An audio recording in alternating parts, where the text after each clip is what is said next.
ஸ்ரீமதே ராமானுஜாய நமக. 4000 திவ்ய பிரபந்தம். முதல் 1000 பெரியாழ்வார் பாசுரங்கள் 360 முதல் 362 வரை. நாபகாரியம் திருக்கோட்டியூர் திவ்ய பிரபாவம் 360ஆம் பாசுரம். நாபகாரியம் சொல்லிலாதவர் நாடொரும் விருந்தோம்புவார், தேவகாரியம் செய்து வேதம் பயின்று வாழ்த்திருக்கோட்டியூர், மூவர் காரியமும் திருத்தும் முதல்வனை சிந்தியாத அப்பாவகாரிகளைப் படைத்தவன் எங்கனம் படைத்தான் கொலோ. திருக்கோட்டியூரில் வாழ்கின்ற வைணவப் பெருமக்கள் ஒரு நாளும் நாவினால் சொல்லக்கூடாதவற்றை சொல்லி அறியாதவர்கள். ஒவ்வொரு நாளும் விருந்தினரை வரவேற்று உபசரிப்பார்கள். தினந்தோறும் வேதங்களை ஓதிக்கொண்டும் பகவானை வழிபட்டு கொண்டும் இருவார்கள். இப்படிப்பட்ட திருக்கோட்டியூரில் எழுந்தருளி இருக்கின்ற எம்பெருமான் இந்திரன், பிரமன், சிவன் என்னும் மூவரின் செயல்களையும் எவ்வித குறைபாடும் உண்டாகாதவாறு செய்கின்ற முழுமுதற் கடவுளான ஸ்ரீமன் நாராயணனை நெஞ்சாலும் நினைக்காத பாவிகளை படைக்கும் கடவுளான பிரம்மன் எதற்காக படைத்தானோ.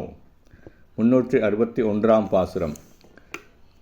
குற்றமின்றி குணம் பெருக்கி குருக்களுக்கு அனுகூலராய், செற்றமொன்றும் இல்லாதவன் கையினார்கள் வாழ்த்திருக்கொட்டியோர், தூற்றி ஏழுலகுண்ட தூமணி வண்ணன் தன்னை தொழாதவர் பெற்ற தாயர் வயிற்றினை பெருநோய் செய்வான் பிறந்தார்களே. திருக்கோட்டியூரில் வாழ்கின்ற வைணவர்கள் ஒரு வகை குற்றமும் இல்லாமல் தம்முடைய நற்குணங்களை பெருக்கிக் கொள்வர்.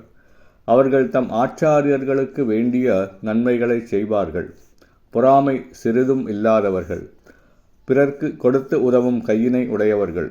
இப்படிப்பட்டவர்கள் வாழ்கின்ற இத்திருக்கோட்டியூரில் 7 உலகங்களையும் பிரளய காலத்திலே உண்டு காப்பாற்றிய எம்பெருமான் நீலமணிவண்ணன் கோயில் கொண்டுள்ளான்.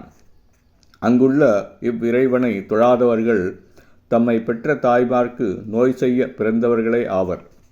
362ஆம் பாசுரம்.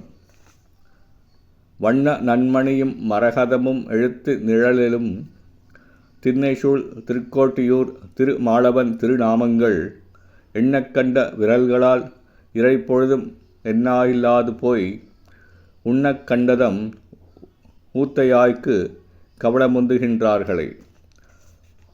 திருக்கோட்டியூர் திண்ணைகளில் பதிக்கப்பட்ட ஒளிமிக்க மணிகளும் மரகதங்களும் சுடர்விடுகின்றன. இங்கு எழுந்தருளி இருக்கின்ற திருமாலின் திருநாமங்களைச் சொல்லி எண்ணுவதற்காக படைக்கப்பட்ட விரல்கள் சிறிது நேரம் கூட அவனை எண்ணாமல் உடலை வளர்ப்பதற்காக உண்பதை மட்டுமே தொழிலாக கொண்டிருக்கின்ற அசுத்தமான வாய்வழியே சோற்று உருண்டைகளை மட்டுமே அவ்விரல்களால் தள்ளுகின்றனரே. இதென்ன கொடுமை. ஸ்ரீமதே ராமானுஜாய நமக.